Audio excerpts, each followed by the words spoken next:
Hello everybody. Let's see if the chat's working.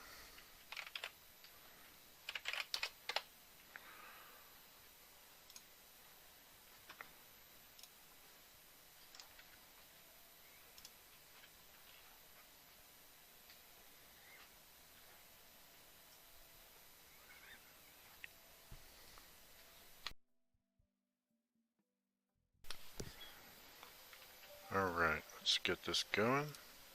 Today we're going to work on a Pluralsight course sample that I did with Julie Lerman. I've been meaning to update it for a while, and I've got some feedback on the course. Let's see if I can get to it real quick. Do I have my credentials on here? I do. So if you go search for DDD, hopefully it'll find DDD fundamentals. And you see this is from 2014 here. So it's a little old, right? But the concepts are all the same, and that's the important part. But the sample code, if you go and look at the discussion, you may find that some folks are unhappy with the fact that they can't get the project to run, like this person from a couple months ago, Tracy. And that makes me sad, so I'd like to help these people.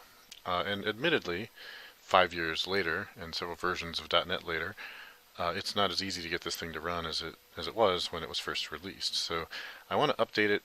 Also, back when this was published, Pluralsight had a 2-tier pricing model where you could pay extra to get access to these exercise files, which you would get as just a zip file here. But now they've made that so they just have one price and everybody gets access to it. So they're a lot more open to authors hosting things on GitHub. And so we're going to go ahead and just put all this out on GitHub.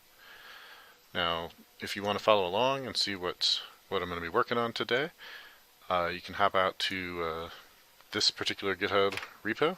It's under github.com/Ardalis DDD vet sample. And originally, I'm going to paste this in here. Originally, this was going to be the actual sample I was working on. This is where Julie and I were going to collaborate on this. So if you look at the contributors here, you'll see that way back in like September of 2013 or August of 2013, we worked on this briefly and then never again. And that's because we decided, based on the fact that Pluralsight didn't want it to be open source at that time, to host it in Subversion on a private server instead of on GitHub. And so this code basically never went anywhere. It just had a basic starting and it said, please don't assume that this is working code, right? Because it just never got finished.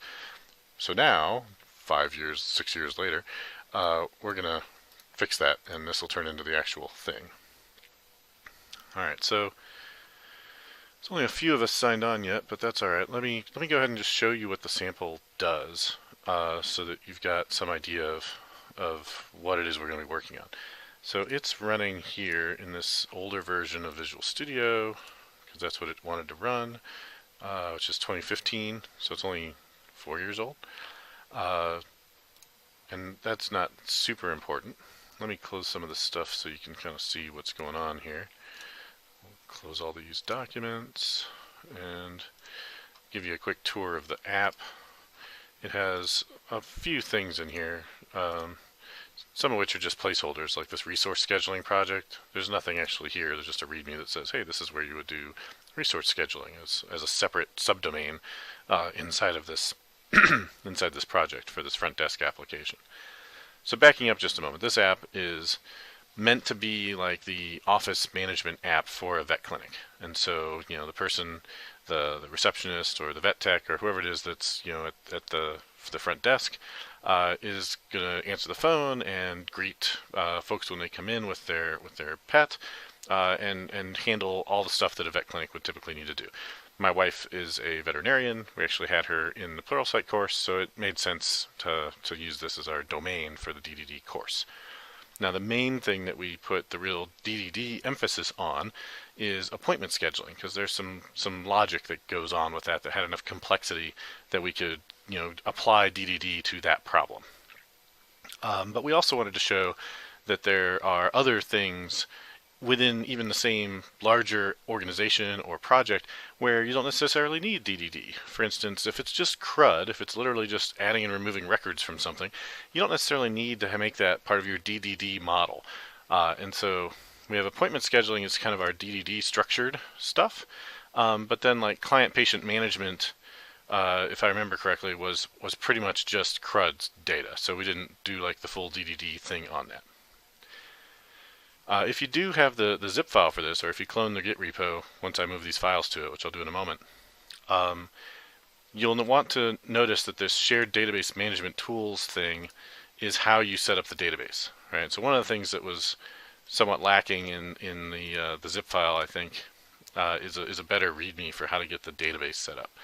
And so back when we created this, what we did as our solution for creating the database and seeding it was to use a unit test. And the unit test just calls database.initialize, right? And so we didn't want this to run every time we started the app. For whatever reason, I forget the details of why we made that decision. And so we put this here, and it was basically an easy way for us to have an on-demand way to just create the database. And so you can just right-click on this and say run the test. And when the test runs, it will basically call this initializer, which is this test initializer for vet context. That you'll find right here, I think. And it just goes through and adds the sample data, right? So it adds 3 doctors and some clients and some rooms and some patients and some appointments, and everything you need for the app to run is in here. All right, so that's your test data. I've already done that, so my app has data. And so this appointment scheduling folder here is basically the domain. This is not a DDD course right now. This is just me showing you how to get the app working. So I'm not going to dig too deep into how that works. But at the end of the day, this is the web app that runs. And this is an MVC app. I want to say MVC 5, but it might even be earlier than that. Packages config will probably tell me that. Yeah, okay, it is 5. So ASP.NET MVC 5. And it's using client-side controls that there's a nice scheduling control that I got from Telerik that their Kendo UI package has that's used to display the appointments in the appointment scheduler. So let's go ahead and run this and show what that looks like. And I think I probably already have it running, but here we go. Yep. So it launched super fast because it's already running over here. And so this is what the vet clinic would look at, right? And so this is this main scheduler thing that kind of looks like Outlook is the Kendo UI calendar widget that we're using. And so if you look here, this is all for one day. So this is for Monday, June 9th of whatever year. It has these different exam rooms. You can see which doctor is working in which room, and which people and which pets are in there as well. So Joe Eames, another Pluralsight author, has Cordy scheduled at 8 a.m. in here. I've got Darwin scheduled here, and a bunch of other folks. You can see their various animals here from the sample data. When you make any changes to this, you'll see that it will, if I can grab the thing correctly, you're supposed to let me drag and drop. Well, that was working earlier. That's weird. So when drag and drop works, wonder why that's not working. There it goes. Alright, so when you drag and drop something, you'll see this little toast notification pop up down here. It says this record was updated, and it fades away. Right? So we'll move this way up here. Every time you do it, you'll see it. And this right here is just some diagnostic data that's useful, basically for troubleshooting. And so it's showing you some of the data that's involved here as we move things around. The other thing that you'll notice is that this box is red, and a couple of these boxes are green. So why is this red? Well, you can't actually have the same animal in 2 different rooms at the same time. I mean, it's not healthy for the animal if you try. So the fact is, I've got Darwin scheduled over here in exam room 1, and at the exact same time, Darwin is scheduled over here in exam room 5. And so this is red to indicate to the user that there's a problem. So instead of just throwing an exception and blowing up and saying, unsupported, time exception or whatever, We're just marking that there's this conflict, and we're letting the user resolve it. And so in this case, I can move this one here, and you see there's still overlap here, so I'll move it a little bit farther, and once it's moved far enough, now this updates. Now how did it know to do that? Well, it's not running client-side. There's actually my server-side domain logic is checking to see whether or not there's conflicts, and then it's using SignalR to update the client, which is also how those notifications are happening. So every time I move this, this pop-up here is being triggered by SignalR after the server-side code has done what it needs to do and persisted the record successfully. Okay, so that's the red border. What about the green border? Well, if I create a new record, let's just delete this one. And we'll delete this one too, just so I don't have too many Darwin appointments running around here. Darwin's my dog. I can come up here and I can say, pick me. And there's Darwin. And then we can say, let's add a new appointment for Darwin here. And we'll save. And so now that just got created, but notice here I've got an email notification. So I'm running a tool called SMTP for Dev. And SMTP for Dev does kind of what it sounds like. It provides you with an SMTP server that you can use during development time, and it doesn't actually send emails to anybody. And so when I made this new appointment, it raised a domain event. Domain events are awesome. If you haven't used them before, I encourage you to check them out. We cover them in this course, and of course we have them in the sample. That domain event does a few things. One of them is triggering SignalR to send these toast notifications, but another one is to actually do what's called an integration event or a cross-domain event, where it takes the domain event that's in the domain of this particular app, and it says, you know what, some other application is going to be interested in this. In this case, there's another application that represents the public-facing part of the site. And so that's this other Visual Studio app right here, this vetclinic.publicweb. And this is basically, you know, the vetclinic.com, right? It's not the front desk application. It's not really an application at all per se. It's literally just, you know, the public website. But that's where, hey David C, welcome. That's where I'm going to send confirmation emails, because this thing is on the internet. The front desk application might not even be on the internet, right? It's just running. It could be running on a PC that's underneath the desk inside the vet clinic that's not even hooked up to the internet for purposes of sending emails and stuff, right? You know, it probably has an email connection for the person to do stuff, but it doesn't have, you know, an SMTP server on it that's online and ready to go. And you know, today we'd probably use we'd probably host it in Azure, and we'd probably use a service to send the emails. But in this case, I'm just using localhost on this internet hosted application, the public website, to send the emails. Now, how does it know to send the email? Well, there's a message queue in place between the front desk application and the public website. And so when the public website starts, yeah, I'm on a treadmill, Kevin, that's right.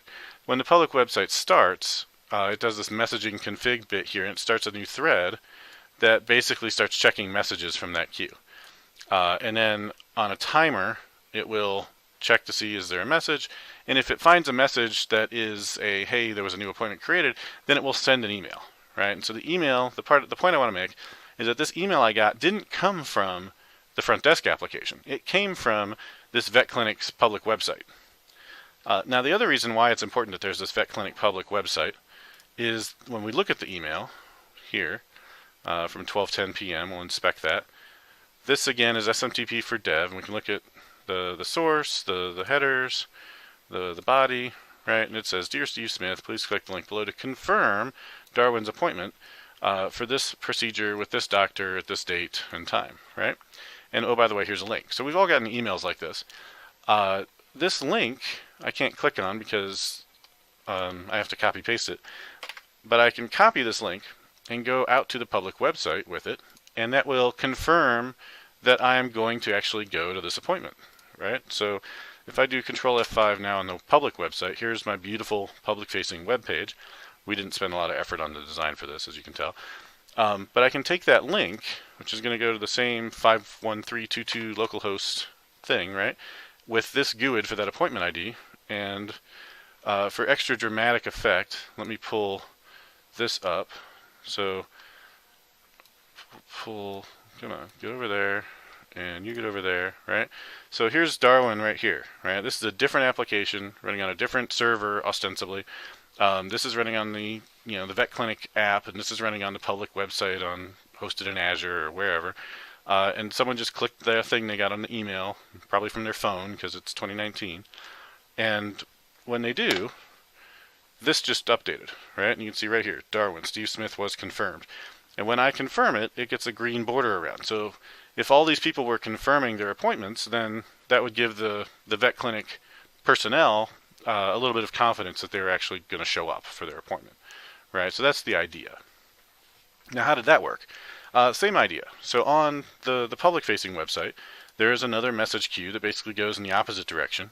And so when you come into this controller for appointment and you say confirm, it says send confirmation message to scheduler, creates this event with the ID on it, and does that, right? So we'll look at the guts of how that works in a little bit, but it basically uses a message queue that the front desk app is listening to, and when the front desk app gets that message, it updates what that looks like. So this is an example of how you can do stuff like microservices between different parts of your application. In this case, we're doing it because this thing is publicly hosted on the internet, and so the user can click that link, whereas this thing is located on an intranet, right? It's a local application, and so it's not something that I could send a link in an email to someone to get to. Discord. I don't need Discord running. Where's Discord? Go away, Discord. All right. Question from Kevin. Are the queues just tables? They could be. In this case, I'm using a functionality called SQL Server Service Broker. And so I can show you what that looks like real quick. If we come over here, let's do the other one. If we come over here, SQL Server Object Explorer, here's my front desk app. Here's my Service Broker test database that I set up, and it has Service Broker, and I've created this Service Broker message type, and I've created these two queues, the notifier queue and the scheduler queue, and there's a couple other little bits, but Service Broker is part of SQL Server, and so you can use that for your queues, and it's a little nicer than using just a table because it has functionality built into it to do this in a way that is more robust than if you just had a table. If you had a table, you've got to figure out ways to make sure that like two different servers don't both pick up the same message at the same time and both handle the thing when only one of them should, and things like that. So, but there's lots of queuing solutions, including cloud-based ones on Azure, or Amazon, RabbitMQ, all kinds. MSMQ has been around forever. All right.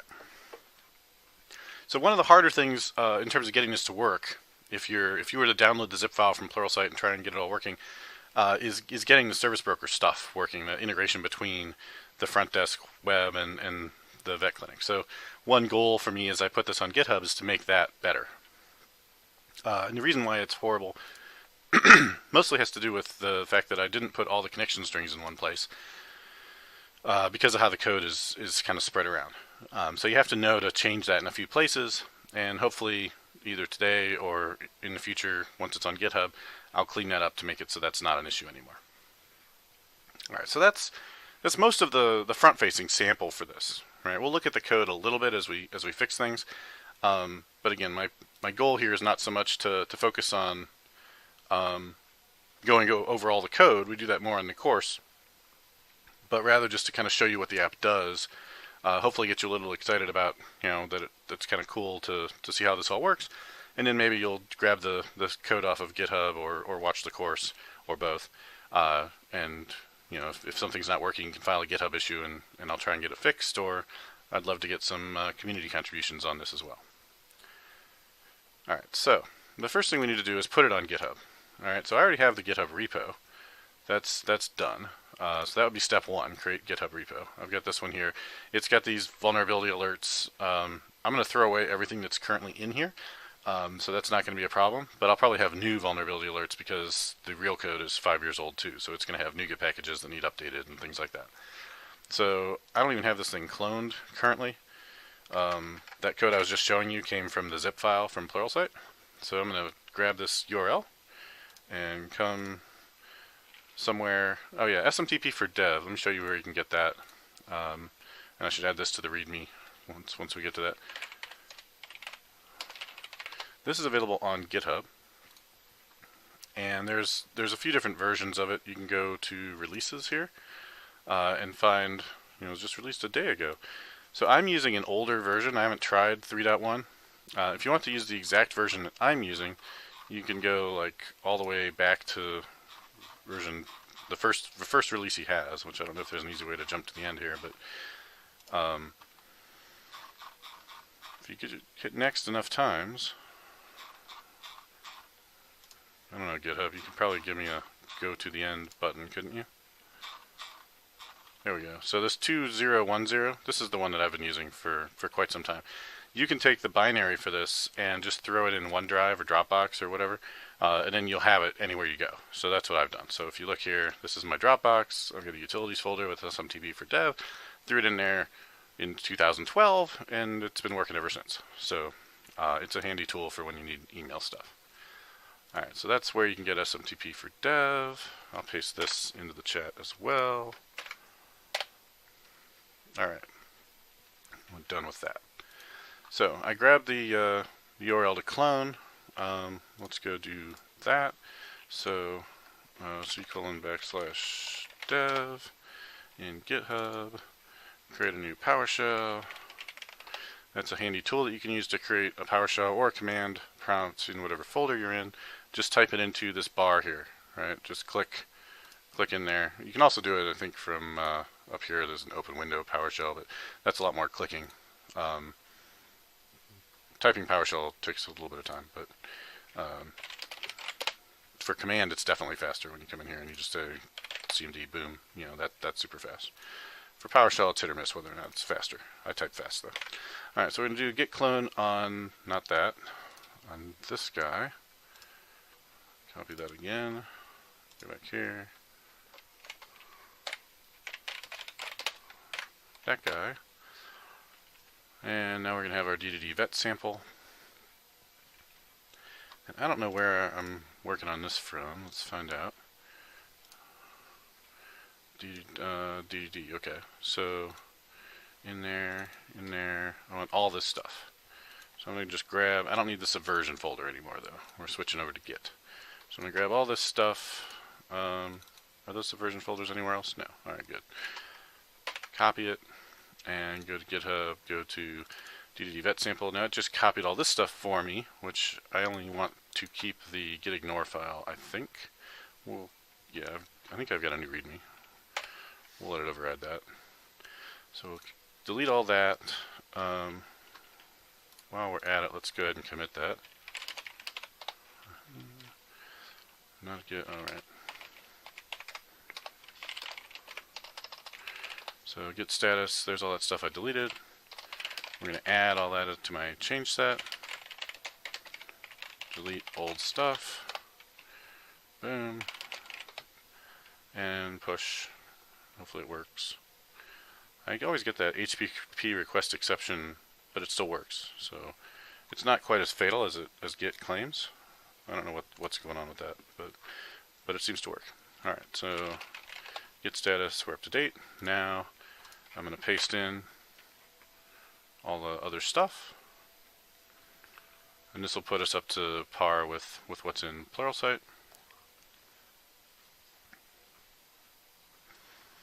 And yep, I do have a README. Cool.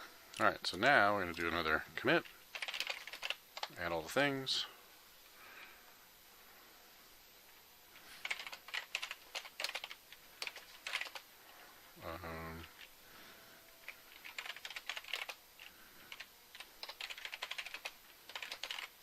Like that. And push that up. And then if we go back to GitHub, here, once that's done, we should see all that. Yes, red on blue is really hard to read. I know. I don't know why PowerShell defaults to that. It's horrible.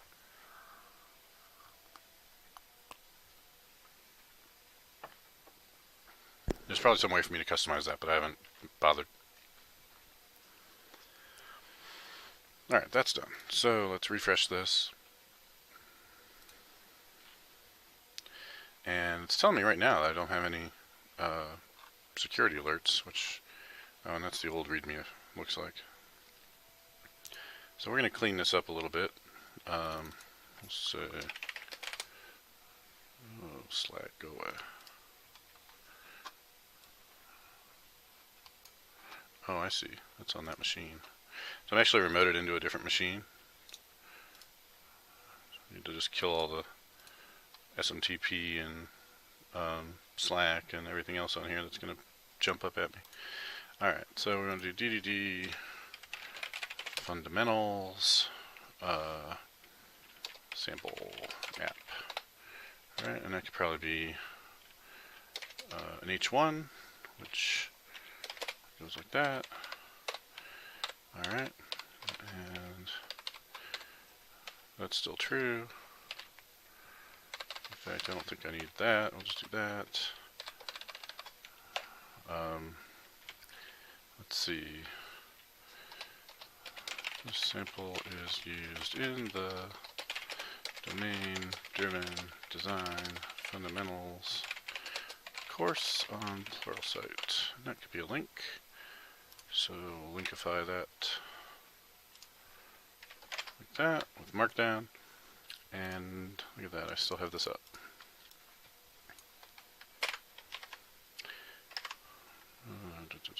Over here. Paste. Alright. Yeah, switching to a black background is probably the way to go. It's not quite as pretty for PowerShell, but it would make the red much easier to read, I agree. Okay. Here's all the things. Now, there's the front desk solution, and there's the vet clinic public web. Those are pretty much the only two things you end up having to use. And they have the two solution files that you want. So let's create a getting started section in here. And kind of note that. Let's grab this, put it over here so I have another version of it to look at. So what did I say? Front desk solution. So main application is in the front desk solution. Can't type. Folder. Open the front desk solution. Is that what it's called? I could do that from over there probably. Front desk solution has a front desk.sln file. That's what we want. Open the front desk sln file for the main sample. The application relies on the public website for sending emails and confirming appointments. You must run the public site for this part of the demo to work. Open it from, can I do it from here? Pretty sure I can. Ooh, look at that. vetclinicpublic.web and the solution. clinicpublic.web folder and the vetclinicpublic.web.sln solution. You will need a test mail server to capture the email that would be sent to the user when they create a new appointment. I recommend SMTP for dev, or what's the other one called? I can never remember it. I'll just add that later, I guess. Which you can get here. And I put that in the chat. Copy.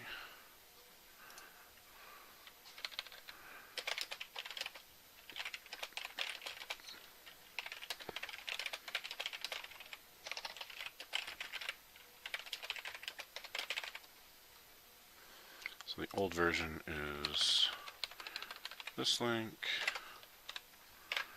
and the latest version would be whatever the latest version is on the releases tab, like this, right? Yeah. Latest one.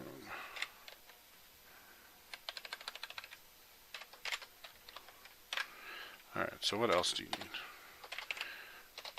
The communication between the two web apps is done using SQL Server Service Broker. For reasons I'll get into later, you can set this, you must set this up using the front desk solution. Where is it?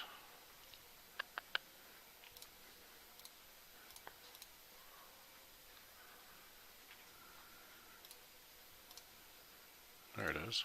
So that should be right in the root. Alright, so using, there it is. Can I link to that? I bet I can. Set up SQL Service Broker.sql file in the root of the repo. And that can probably be a link to itself.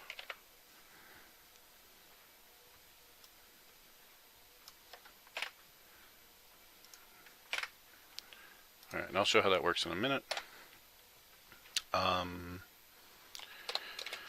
Finally, if you have to adjust the connection strings for the database to use your version of LocalDB or SQL Express or whatever, you will need to update these in several places, including the front desk web.config, public, what's the public one called?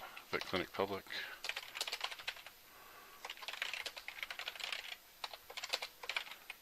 Messaging config.cs in both solutions. I think that's it. Alright, so if you do all those steps, I think it will work for you. Okay. So now the code's out there. We've got some help here. I would love it if any of you guys following along had the bandwidth to do a quick git clone on this and see if you can get it to work, and tell me what I'm missing and what doesn't work. Anybody want to volunteer? Let me know in the chat if you got time. Otherwise, I'm going to try and do it in a new folder, and kind of start from scratch there and see what happens. But the problem with that approach is I literally just got this thing working on this machine, so there might be some step that I've missed that has it working on this machine. The other thing I wanted to check, now that GitHub's had a chance to look at this thing, is whether or not GitHub has any issues with those packages. Usually it'll tell me if there's a security issue, like there was before I updated everything. Which I don't see here. I thought there was a separate menu option here under settings. So I guess no news is good news. At some point it's probably going to yell at me and say that something in my packages.config for one of these projects has some insecure old code in it that we'll have to update. But it's not doing it yet, so we'll leave that be. Alright, nobody wants to play with this on their own machine? No volunteers yet? Alright, let's just get it going then. So, copy this again. Go out to a new folder. Do I have a D drive? I do not have a D drive, so I guess we'll do it in Scratch. So we'll go to Scratch, we'll create a new window, git clone the thing. Alright, so this is as if it were a different machine. Alright, so now let's go in here. That's code. We'll leave that alone. Let's go in here and close these and try it with Visual Studio 2019, which I don't think this is. That's 2017. Do I have VS2019? I thought I installed it on here. Well, let's take care of that in the background while we work on some other things. So let's do a quick install of that. You just need a fiber connection, SMAB. Let's see. I don't want the preview. Why are you giving me the preview? Microsoft, you should have updated that by now. I want the real thing. There we go. Thank you for downloading Visual Studio. No. Keep. Alright, so if you haven't installed Visual Studio 2019, here's how that goes. So we'll say yes, do the installer, continue. You can install it side by side with other versions, so you can see I've already got 2015 installed, I've got 2017 installed, now we're installing 2019, we need it for ASP.NET web development. I also, of course, want to do stuff with Core and some other things, but just in the interest of getting this downloaded quickly, we'll just install only ASP.NET Classic. I guess it has Core as well here, but that's new. In 2017 that wasn't there. That's interesting. They've got Core up here as well as down here. I wonder you can build Core stuff without that bottom one. I hadn't noticed that before. Anyway, let's at least jump to the latest 4.7. whatever for this, and I don't know if I'll need project templates from previous versions. I'm not creating anything new, so I probably shouldn't need that. So let's install that. Not now. So that's like 6 gigs that it's got to download, but I've got a fast fiber connection here, so it should be fine. And so while that's doing its thing, let's go back and clean up my database. Right. So I showed you. Let's go back here and open up the original one here. Front desk. I showed you the service broker stuff a second ago. I'm going to nuke all that. Really? I don't believe you. Okay, I guess I believe you. Man. I'm going to nuke all that. How exactly? Can I do it from here? Let's see. So this is that setup SQL Server Broker script. I'm going to try and just delete the database from here. So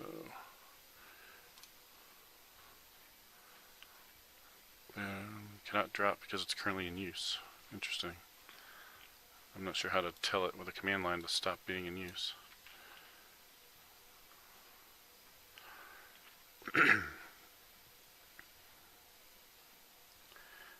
So I installed the extension here for SQL for code. This is the SQL Server MS SQL extension, and so this is my first time using it. It was earlier this morning, but it works pretty well. So you get on the left.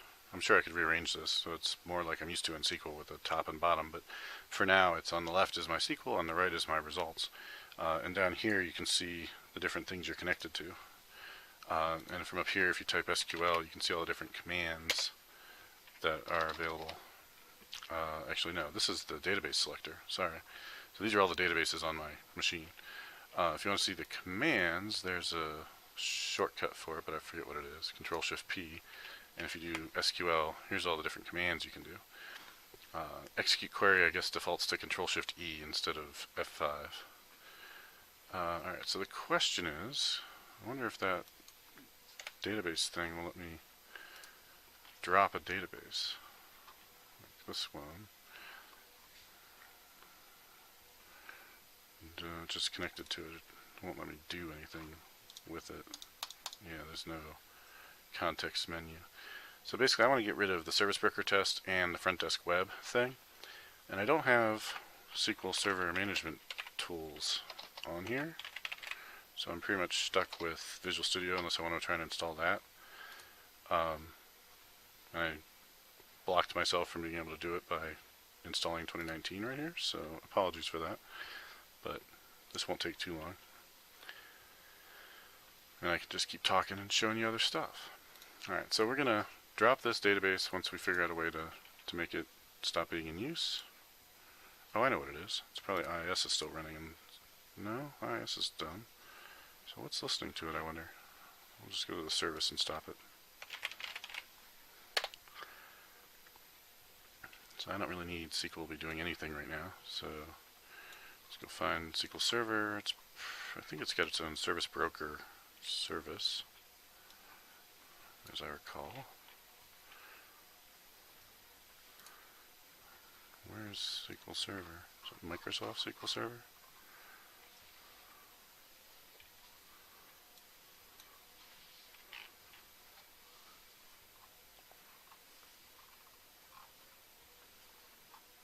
Why is this so hard to find? So we'll only look at the running tasks. VSS writer is not what I want.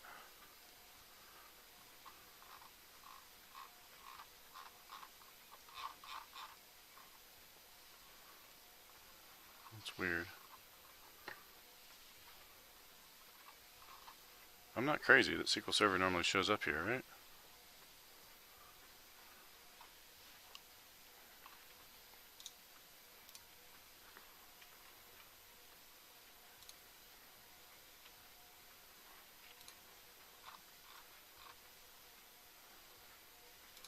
There's a broker, but that's not the broker I want.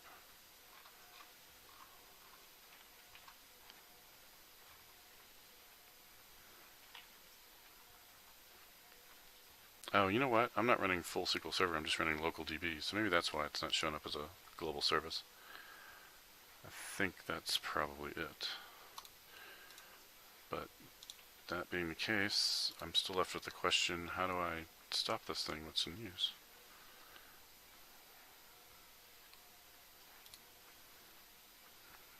Alright, Visual Studio 2019 is almost done.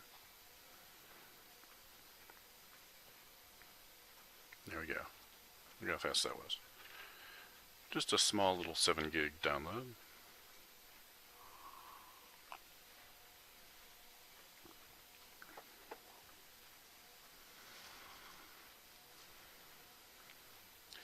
Okay, open recent, it's not going to work for me. Let's do open project.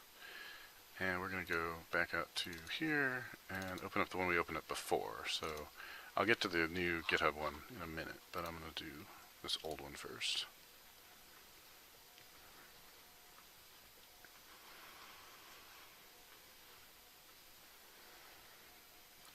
Who here likes the blue theme instead of the dark theme? Anyone? Okay, good. It just switched to dark. I was afraid I was going to have to do that manually. Alright, let's go to View, SQL Server Object Explorer. I am using this MS SQL Local DB. I like the dark. Everybody likes the dark. I just did a series of video tutorials for Microsoft, and I was trying to convince them that we should use a dark theme, and they're like, no, use the default blue theme. That's what everyone will get when they first install. I'm like, yeah, well, nobody likes it, based on my anecdotal surveys of people, but it's using the blue theme. Alright, so front desk web, that can go. Close existing connections, nuke it.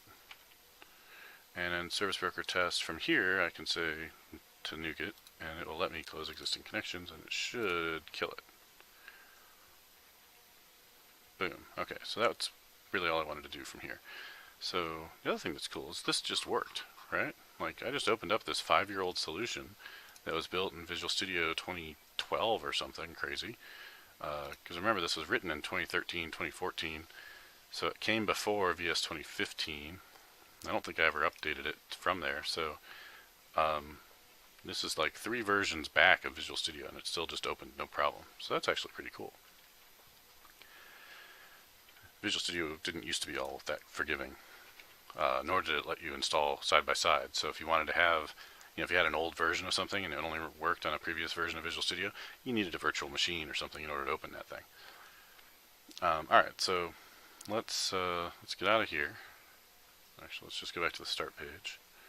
Start window, and we're going to clone. No, I guess I already did that. But one nice thing here is that if I wanted to from Visual Studio, I could take that URL from GitHub, and I could just paste it right in here, and it'll automatically clone it and then do all that for me. Right? So I don't have to drop down to the command line or anything to do a git clone. But I already did that in my case, so we're going to do open project. We're going to go out to the, let's see, we're going to try and do it from the Scratch folder we said. That's how we're going to simulate. This is a different machine. So we're going out here to this new Scratch folder, go to the front desk solution, and get this.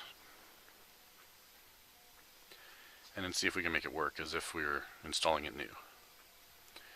Alright, now one thing that's going to help me is that I've already fixed up all the connection strings to go to my local DB, MS SQL, local whatever instance. The original version that was in the zip file was something else. It was like /parentheses v11, I think, something like that. So that's the thing you need to change. So if we go look at web config, we can confirm that our connection strings here, let's see, there's no word wrap, or you're just slow with the word wrap. Tools, options, pretty sure I've told you before I want word wrap, because I want everybody to see what we're actually looking at. All languages, turn it on. Okay, there we go. So here's my two connection strings. So I got this default connection, that's this guy, and then I've got this other vet office context thing that's used for communicating with the public website that we showed. If you don't have LocalDB, MS SQL LocalDB, this is what you need to change. Right? You basically need to search for that and change it to be your thing. That sounds like good enough advice that I'm going to put it in the README file. So let's do that. Edit this and say, basically you should search both solutions for that and replace it with whatever local database, local SQL Server database you're using. That seems like a good tip. Alright. Having done that, now we want to create the databases.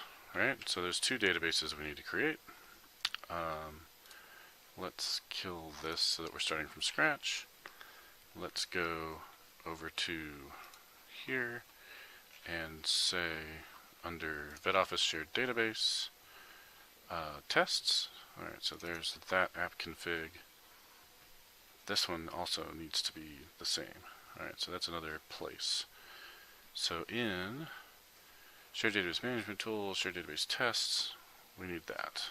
Alright, so let's document that real quick.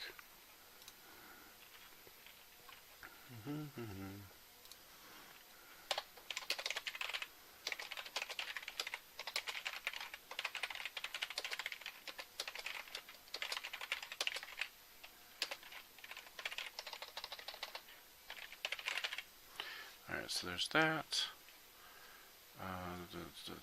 Okay. Those are connection strings. Do that to create the application domain database. You should run the unit test in shared database tests.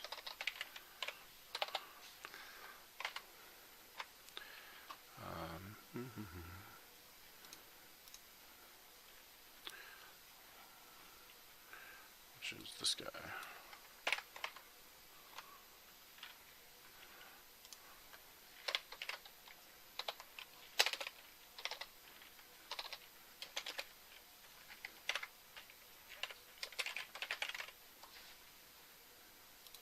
Like that. Alright. To create the,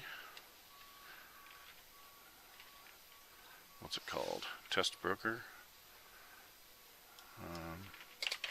Message queue database is created by the setup SQL service broker script above and is called what.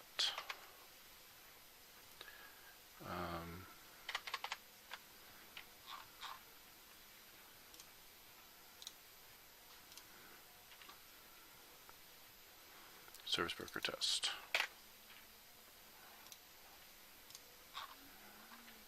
Let's call that. All right. So I want to run that test now. So in Visual Studio 2019, I've got my test. It's running NUnit. We're just going to right click on this and say run tests.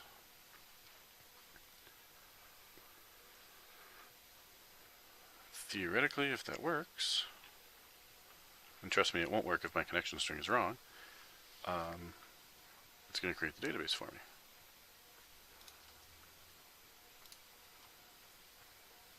And seed it with data. Hey, thank you very much for the subscription, Panchkov. I appreciate it.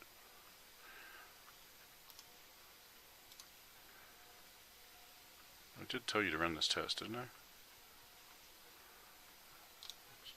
Run it. Why do I have to do this twice? It's literally in the output.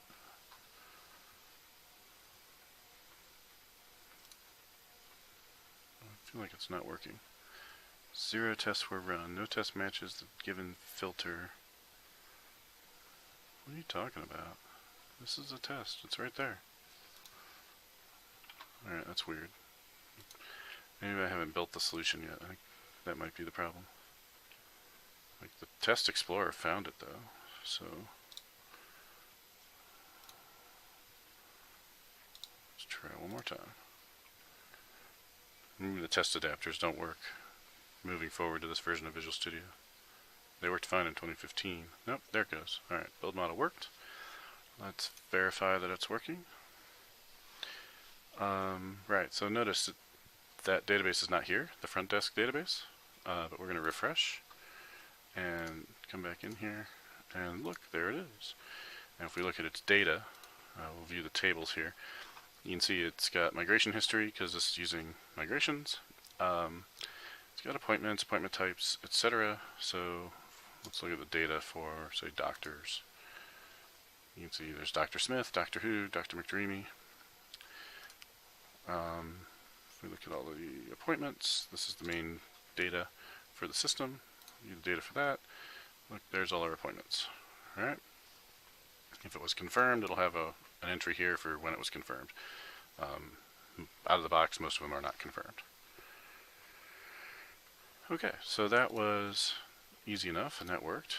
Now, theoretically, just having gotten that far, I should be able to run this app from Visual Studio 2019, and it should show me data if everything's working.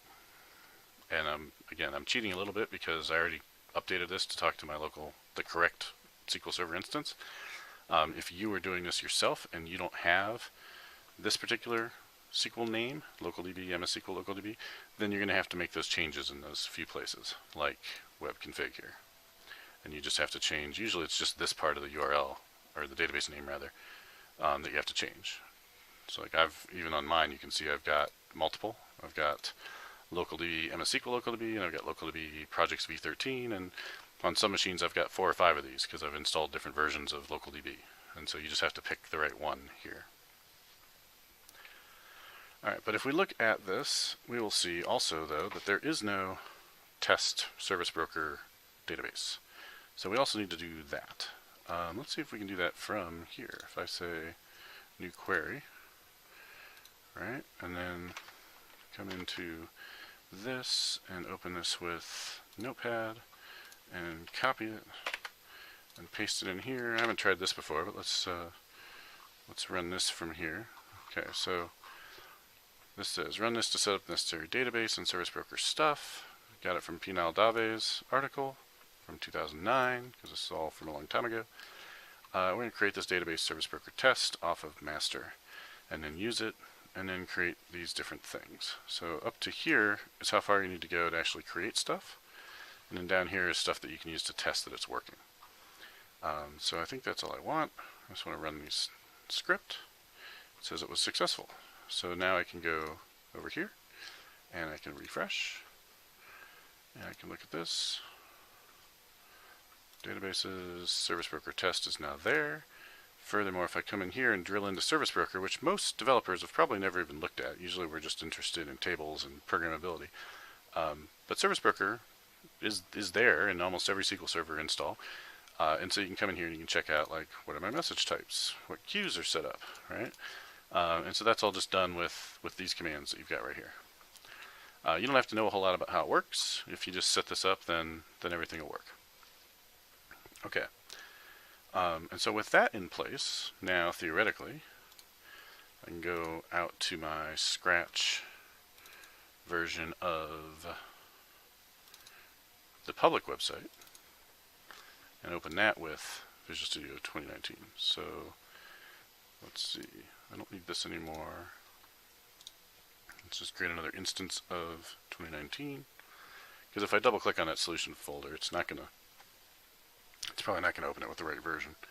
But here it is. No, that's not the one I want. Open project or solution. Let's go back to dev, Scratch, DDD, public, open that up. Alright, so this is the new one that I just cloned. And let's see if we can run it. Let's verify its web config has the right thing.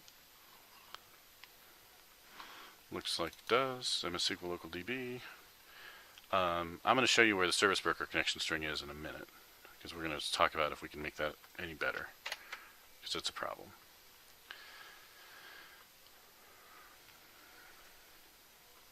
Alright, so that's good. So if I connect here and let's go find Julie's dog Samson and select Samson, and Samson's probably already in here somewhere, like down there. We'll give Samson a different appointment over here. Needs nail trim. Save that. It's just scheduled. Look, I just got an email. They misspelled received. I think they fixed that in the later version, but you can tell if you're using the old version if they didn't know how to spell received.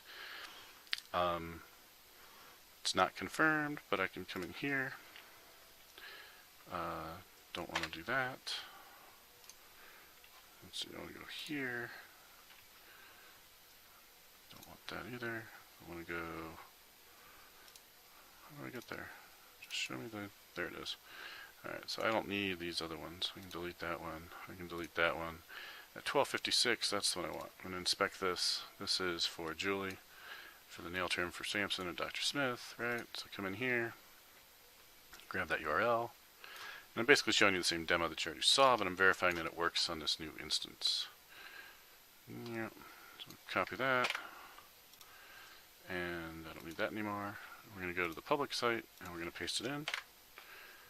And it's going to say, appointment confirmed, thank you. And back here, this now turns green, and there's a little toast notification. Alright, so how do these two apps talk to the service broker? Because you may have noticed that there's nothing in about service broker test connection in any of these connection string things. And that's something that we probably want to fix and change. So in my README file here, I say that you need to fix this in messagingconfig.cs in both solutions. That's in app start, messaging config. And so right here is this hard-coded string. And I'd like to put that somewhere else. But in the public website, it's there. And that's also where we configure the names of the messages and the queues and that kind of thing for Service Broker. And so here's the code that does the actual Service Broker work. So if you need sample code for that kind of thing, you can just steal it from this repo. This is the only place in this solution that we need this connection string, but I could probably get it from, and this is old school .NET code, so there's no dependency injection or anything, but I could probably modify this to use Configuration Manager to fetch it from web config and store it there. So that's probably something I will want to do. And then in the other solution, here, in its web config, it likewise does not have that connection string. Instead, it has a messaging config, has the same thing, But there's this note here. It also has to be in the service broker message publisher. So let's see. I think there's two places that this lives. So this is service broker test connection string, and then we do Control T. We can jump to service broker message publisher. Like that. So Control T and then just typing the first letter of each thing is nice. Bang DDD. That northern monkey, are you trying to run a command? Or are you just wondering what DDD stands for? Or I don't have a lot of commands wired up on my stream, so I don't think that's going to do a whole lot. But you tell me what you're going for. Alright, so here's the service broker message publisher. It does what it sounds like it does. It publishes messages. Has the same kind of code here, but specifically just for doing that. It's a little bit verbose, this code, but you know, once you have it, you don't really have to mess with it. It's kind of low level. Obviously, it's using low level SQL connection and all that. Right, so I would like for this connection string to be shared by that other one. So let's try and pull those out into web config, but not from this solution. This is the one in Scratch. I'm going to try and do it from my other solution. So let's get out of here. Don't need that. Let's get out of here. Let's go back to, I don't need that anymore. Let's go back to actual dev, GitHub, my main real thing. Out of curiosity, is it going to let me open Visual Studio 2019 now if I double click on this? No. So why not? How do I fix that?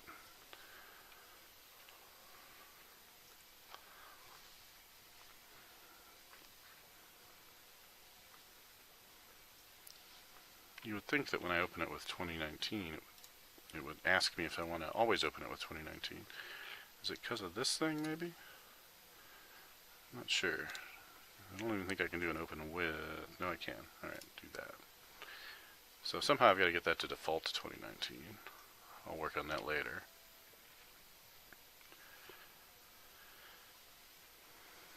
But the next thing that I'm going to do is put the service broker test connection string into the config file and read it from there. Which should be pretty easy. I'm sure there was a reason I didn't do that 5 years ago when I wrote this thing. And honestly, I don't even know if this is used anywhere, so we'll maybe look at that one too. But let's just add another connection called service broker. That's probably good enough. Call it service broker. And first place to grab it from is in app start, messaging config. There's my connection string right there.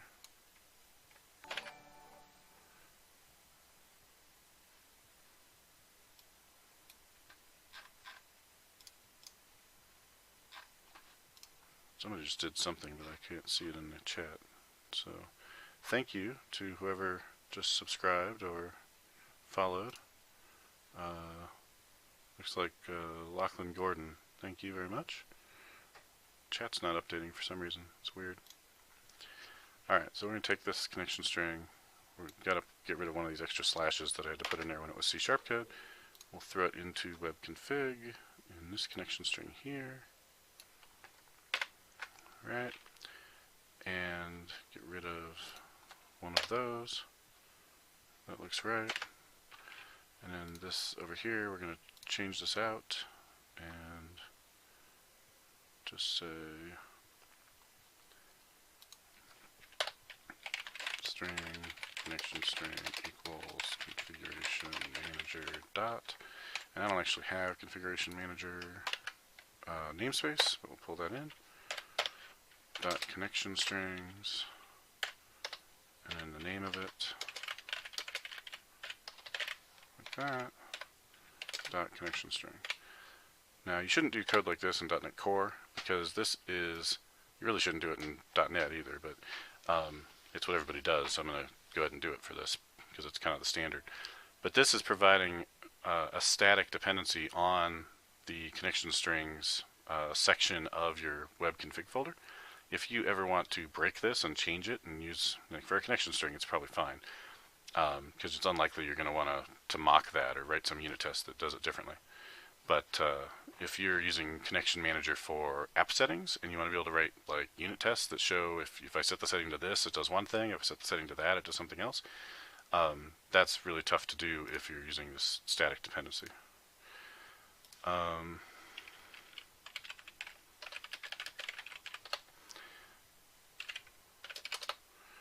So that will get me that connection string. I want to use this right here instead of that right there. And then I don't need this anymore, so just comment it for the time being. We'll make sure to get rid of that if this all works. And the other place I need that connection string is in that type right there. Alright, so there it is. And this is going to be the same exact code, so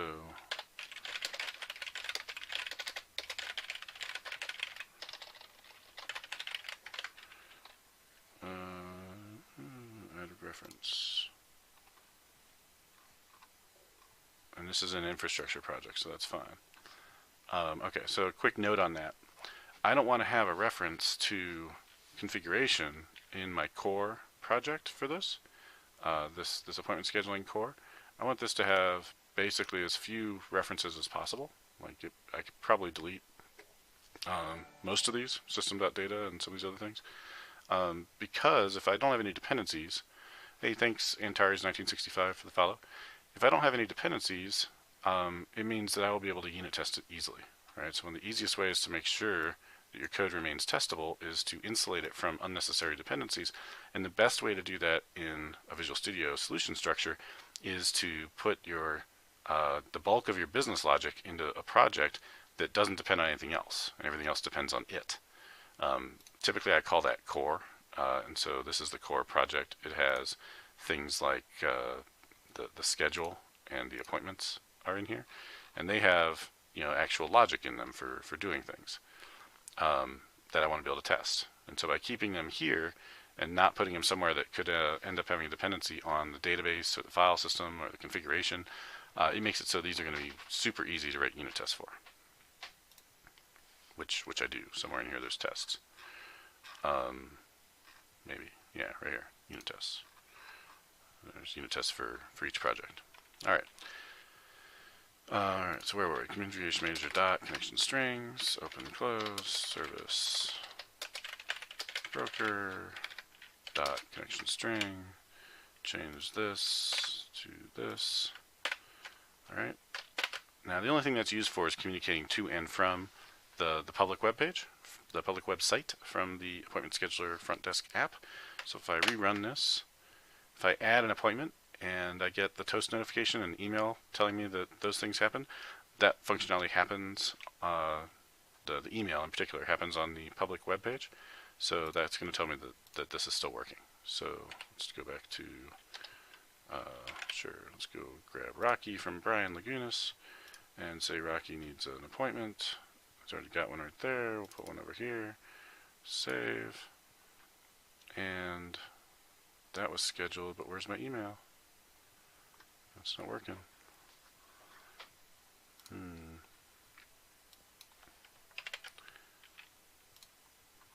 So close. Alright, so what did I do wrong?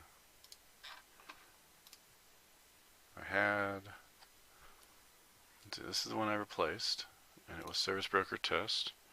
One dev official. Hi, how's it going?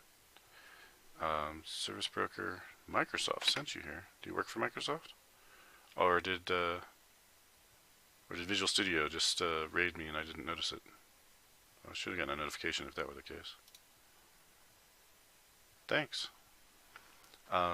Visual Studio is hosting me. Oh, sweet. That's nice. If you want the code for this, by the way, it's all here. So go check out this repo that we're working on. This is from my Pluralsight course on domain-driven design. So that'll get you up to speed. I'm just updating it because the sample code is from literally 5 years ago. So we're kind of modernizing it. Alright, so right now I'm trying to clean up these connection strings that I had hard-coded. back in the day inside of these two classes, messaging config and service broker. Yeah, I did save that before. Service broker message publisher. And I want them both to use my service broker test thing, which should be what's in here. Service broker, local DB there. Okay.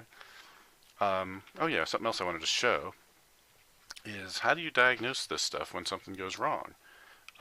It can be a challenge, as you can see here. Like, you know, I know how to do this, and I'm still stumbling. Like, I just added this. No. Yes, I just added Brian Lagunas' dog Rocky, and I didn't get the email notification, which means the message didn't make it to the front desk thing. Now that problem could be on either side. Oh, you know what it is. I know what it is. Is it running? It's not running. Alright, see, that's the problem. Alright, so check this out. Here's another reason why this loose coupling with queues is actually a good thing. If I had these two applications and they both depended on each other using RPC, Remote Procedure Call, or web APIs, like let's say instead of using this messaging message queue thing, let's say that inside of my controller, when I go and say, hey, add a new appointment, and I say post here, where's my post? Post. So this creates a new appointment right here. Right? When I say, hey, add this new appointment, update the schedule, and then, like maybe right here, I'd say, call the public website API to notify it of this new appointment, right? And like right there, if I actually did an API call, well, let's say that that site's down for whatever reason, right? Maybe it's just being restarted because it just got a security patch update or whatever. If I'm hosting it on Azure and I've got, you know, multiple instances of it, of course I can do rolling updates and avoid any downtime. But if I'm a little mom and pop store or vet clinic, maybe I'm not paying for that kind of robust hosting, and I'm okay if my site's down for a couple minutes whenever I do an update, right? For whatever reason, if that site is not there, this will fail, and then this whole thing will be in basically an inconsistent state, right? The database has been updated because I didn't put the whole thing in a transaction, but the notification call to send the email failed. And unless I put in some kind of retry logic here, and add some complexity like that, it's just never going to send that email. So the customer is never going to get the email. They're never going to confirm their appointment, which is not ideal. So instead, notice two things here. First, I don't have to put any logic in here at all to say that there's communication going on with that other website, right? Because I'm using domain events, and because those domain events are triggered here from inside of adding a new appointment, let me just verify that and show it to you. So we'll go to implementation. When I add a new appointment, I'm going to raise this domain event that says, hey, an appointment was scheduled. All right, so that's totally decoupled from the controller. The controller doesn't care. This is logic that lives in my domain model. And so in my domain model, I raise this event. And even inside my domain model, I don't know anything about sending emails, right? That's not really the problem of the schedule, right? The schedule's job is to just do stuff with appointments, make sure they're not conflicting, be able to display them all. You know, not the actual logic of displaying them, but be able to provide the correct set of appointments to something that wants to display them, that kind of thing. Whether or not it's going to send an email, that's somebody else's job, right? So there is an event handler that listens for this domain event and is going to take that event, translate it into something that makes sense to the public website, and then put that on the message queue to send it over, okay? So even if the public website is down for a minute or two, that message is still in the queue, and that as long as your queue is up, which typically message queues are pretty robust, they don't typically need to be restarted or whatever. In my case, I'm using Service Broker on the SQL database. The SQL database is typically going to be up, and if it's down, probably I'm not able to save any of my data, right? My whole app is probably down if my SQL database is down. So what just happened? Why was the thing not working? Well, I launched the front desk application. I never launched the public website solution, right? It's not even running here, so I need to launch it as well from the correct place. So we're going to open it from where is it? Dev, GitHub, DDD wet sample. No, that's not what I want. VS2019 web public. There we go. So now I've got a separate instance of Visual Studio if you look at my IS Express here and you see, well, what's running, you see there's only the front desk web is running. Okay, so the cool thing that's going to happen here is when I run this, the first thing it's going to do in its app start is start listening for, is it in here? Yeah. So something is going to call start checking status message, and this thread is going to kick off, and it's going to say, hey, go out to the message broker with a timer and periodically see if there's any messages, and then do your thing. So just by running this, by starting the front desk web app, I'm expecting that those messages that were in the queue are going to start to work. So let's see if I'm right. The other thing I wanted to show is Diagnostics. This doesn't work as well in .NET Core, but if you're still using ASP.NET Classic, this tool from sysinternals called Debug View is super useful. So we're going to turn it on, tell it to capture Win32. It's going to grab any statements that I send out to debug. So if I, in fact here, the front desk is checking the scheduler queue for messages. So that's how it's listening for messages coming into it from the public website. And so you can see this is happening every 5 seconds, right? What you don't see is the public website doing the same thing on its end, and that's because it's not running yet. So let's fix that. So here's the public website. Let's run it. Let's watch for an email to suddenly come through when it starts to listen to its queue. Wait for it. Hey, look, there's a message. That's my email I'm looking for. I don't know how to get from here back to the main view, but probably that's easier to do with the newer version. But there's my new message, 1:16 p.m. That's when it just came in. Alright, and that was Brian Lagunas' thing. So if I look here, I'm going to say, hey, Brian Lagunas, Rocky's appointment. Okay, so now let's see if this actually works going the other direction. Grab this. Copy it back to here. And paste that in. And now if I come back here, notice this has a green border around it. And it says that little toast message just said it was confirmed. Alright, so that's working. So that's cool. Now if we look here, what happened, here's the beginning of time for this. So FD is front desk, PW is public web. So now you see both FD and PW are listening. Let me stop capture for a second so we can look at this without it scrolling. So it's going to show me every request that was made to the API and some information about that. And so I can see, what happened, as I'm looking at the API.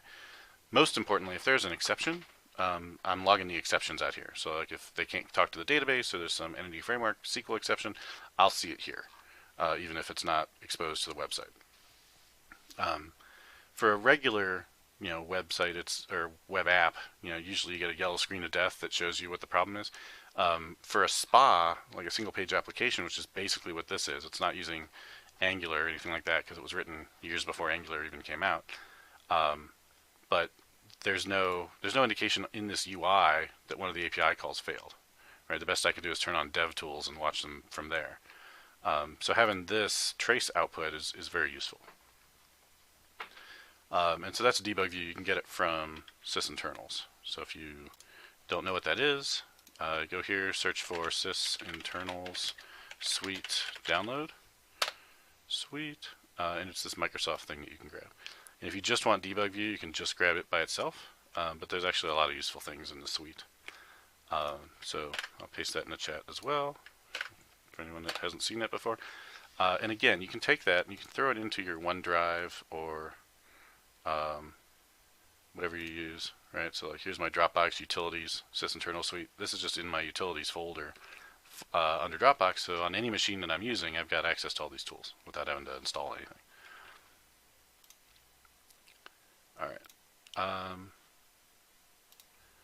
think that was all I needed to do on the front desk section. So I can get rid of my commented code. So we'll come out here and we're saying that this connection string has to match, but it doesn't have to match anymore because I'm getting it from there, so this whole comment can go away. I swear there was a reason why I didn't just do this 6 years ago when I first did this, but I don't know what it is now. You ever look at your old code and like wonder why it sucks so bad? Right, and these can go away for the same reason.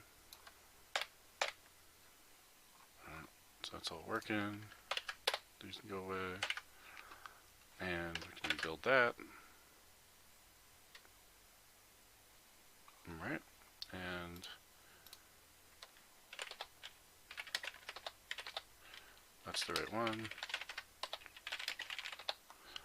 There's the really hard to read red on blue, but I can see it's telling me that I modified the right things. So, SQLite. Why? I don't even know. Oh, I guess SQLite's being used behind the scenes. That should probably be in my gitignore file, right? Maybe?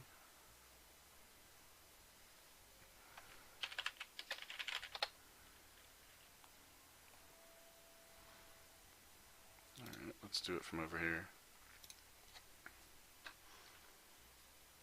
So this whole SQLite thing, I think I could ignore.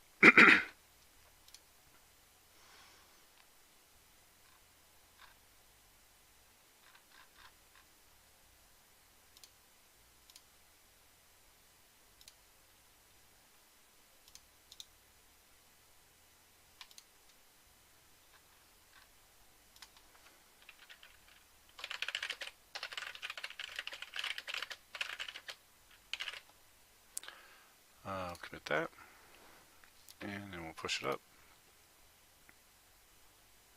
So you can, obviously you can use Visual Studio for your source control stuff or command line,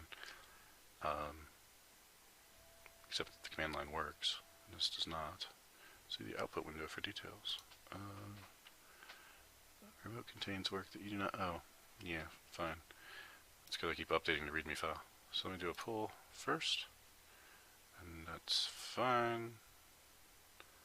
Okay, and then let's do a sync. And let's push. It's doing that. Okay. Yay. Okay, so now we're up to date. I would like to do the same thing in the public site, and then I'm close to done here. That was easier than I expected.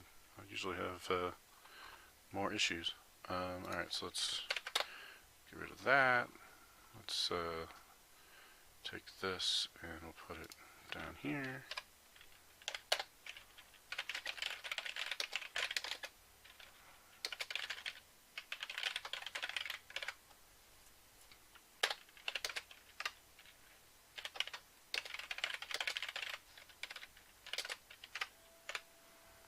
Take that, copy that, paste it there. And all this duplicate code here could probably go into like shared kernel, so I'm using it in multiple places, or because I'm using it in multiple places if I wanted to share it. So that'd be another thing that I could do to fix this. Remember, this is pretty much all just demo code for a course that, well, once it was done, like there was a deadline involved. So getting it out the door was a time constraint at the time, just like a lot of real world software. And then finding the time to manage it after that was obviously difficult. But having it on GitHub and having the ability for students to post issues or even pull requests should make it much easier to maintain this going into the future. Alright, so that should be fine, but that's still a useful comment to put on this, like that. Don't need that, so that's all done. In fact, that is still applicable to this. Alright. Hassam, hello from Tehran, Iran. Hey, glad you listened to my podcast episode. Now, my last podcast episode, like from this week, probably you didn't learn a ton from, because that one was kind of an April Fool's joke, but hopefully you find some of the other ones useful. You're very welcome. Thanks for popping on here. Alright. I think that's good now, and that's all working. So let's just build this, make sure it's still working. Yeah, see? That's how you break things, so you don't build before you commit. So do that, and oh, it's in there twice. That's right. I forgot this one had two methods. So send confirmation message to scheduler was one, and check messages was the other. So it needed it in two places. All right, now we should be good. What do I have on Pluralsight? Well, since you asked, one dev official, jump out here, and obviously I've got domain-driven design fundamentals. Literally 2 days ago, I just published a new updated version of Solid Principles. So there's a Solid Principles for C# developers course out there from earlier this week that you could check out. And in fact, if you're doing C# code and you haven't learned Solid super well, you really should. It will change how you write code for the better. And if you want, you can watch the old school one from 2010. But these principles don't really change over time that much. But my ability to talk about them and have nice demos and have nice presentation, Pluralsight's way of doing training has evolved somewhat, and so the 2019 version of that is a little more streamlined and a little prettier, and has some up-to-date samples that use Visual Studio 2019. So check that out. Domain-driven design, is that how you should structure out your data models for Entity Framework and so on? Not specifically for Entity Framework, although that is the tool that we use in that course. And it's part of why Julie Lerman is my co-author.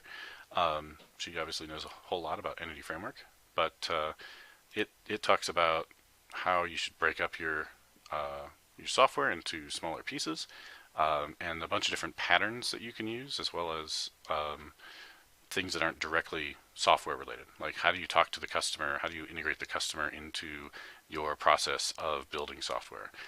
What are the terms and terminology that you use when you're having a conversation about part of the domain that you're building your software for, inside of that? So those are some of the things we talk about. Some of the patterns that we cover, you can see here in the sections. Aggregates is a domain-driven design pattern that we describe. Repositories is a pattern that most .NET developers have used at some point, but we talk about them from the context of domain-driven design, which is actually where that pattern originated, and so that should hopefully show you some things about repositories that perhaps you hadn't considered, because we talk about a few different ways to build them and structure them, and pros and cons. And then domain events, which I've touched on briefly on this stream, is a super useful pattern that will really change how you write your business logic code so that it can better follow Solid, right? So let's look at an example real quick. I need to remember to do my commit here, but while I'm answering your question, let's go over here and let's look at the aggregate for appointment scheduling. So in here, schedule aggregate, there's schedule. So we looked at this briefly before. But here's an example where we're raising a domain event, which we already showed, which is when we schedule. Pluralsight link here. Yeah, let me do that. Let's just go to my list of courses and find everything else from here. So here's my Pluralsight courses. I get paid based on how many minutes people watch of these, so if you want to help me out, you just go watch all my courses, or just start the player, and whether or not you watch is up to you. Alright, but no, seriously, you should actually watch them. And in terms of what other things, just to get back to one dev official's question, I talk about design patterns, I talk about Kanban, I talk about architecture, I talk about refactoring. With another co-author, Brendan, I talk about pair programming. We actually do pair programming on the course. So those are some of the things that I talk about that hopefully will be useful for you. Okay, so back to domain events briefly. Let's say that you had a requirement that when, as a user, when I add an appointment, I would like to get an email notification asking me to confirm the appointment. Okay, so that's your requirement. All right, let's say you don't know anything about domain-driven design or architecture, any of that. So in that case, we're going to go out to the web project, because you have to have that, and we're going to go out to this appointment controller, and here's the post method that does this thing, right? And so you're going to say something like, okay, well, here's my new appointment, and we're going to add that, and then we're going to say, okay, now create an email message, right? And then connect to an email server or service and send the email and do error handling, right? And then let's say you have other stuff you need to do too, like, oh, well, it's not just sending that email. I've also got to, make sure the doctor's appointment is scheduled, right? So like, add to doctor's appointment book, right? And any other follow-on thing you need to do, you add to this, right? And so we've probably all worked on applications where there's some method that is just hundreds of lines long, and more often than not, it's where it shouldn't be, like in the controller, doing all this extra work because, like, okay, there's another thing and another thing. Hey, Wanadza, you can actually go to pluralsight.com and get a free trial. So the free trial is good for, I don't know, like 10 days or 20 hours or of content or something like that. I don't remember. Let's see if I'm not signed in here, and we go to pluralsight.com, and it says here, hey, start a 10-day trial, right? So just do that, start the trial. It'll ask you for your email address or whatever, and then you can go and watch whatever you want for 10 days. All right. So the problem with this approach, this scope creep, is that you're going to quickly start to violate single responsibility principle, which is one of the solid principles, and your code's going to get more difficult to unit test and difficult to work with. Like, let's say that I want to make sure that this error handling works, and I want to write a unit test for it. Well, to get that unit test to work, I've got to get through all this other code, right? So I've got to provide a test that's the setup for that test has to let me create a new appointment, save that appointment, and send an email, right? So I've got to have some infrastructure in place to either have a fake email get sent or have a SMTP for dev server configured or whatever. So there's all this stuff that has nothing to do with this code right here that I want to test, but I've got to do it all anyway because it's in this method. And so when you have big methods, they're just inherently difficult to work with, harder to test, harder to change, harder to understand. And so you really want to strive for smaller methods that do one thing that you can easily test and extend and replace if you need to. And so that's where the domain events thing comes in. All right, so let's say you're a senior developer now. You're smarter. You're not going to do it this way, right? You've been told that your controllers should be thin. They shouldn't have a lot of extra logic in them. They shouldn't have business logic in them. These are all true, by the way. And so the thing that you might do instead of all this is to just create a service to do it, right? And so instead of injecting a schedule repository and grabbing a schedule and letting the schedule do the work, which is my preferred way of working, I could instead inject a iSchedule service, right? I don't think I have one of those currently, but let me just verify if that's the case. Services, no, I don't. So what's the iSchedule service going to do?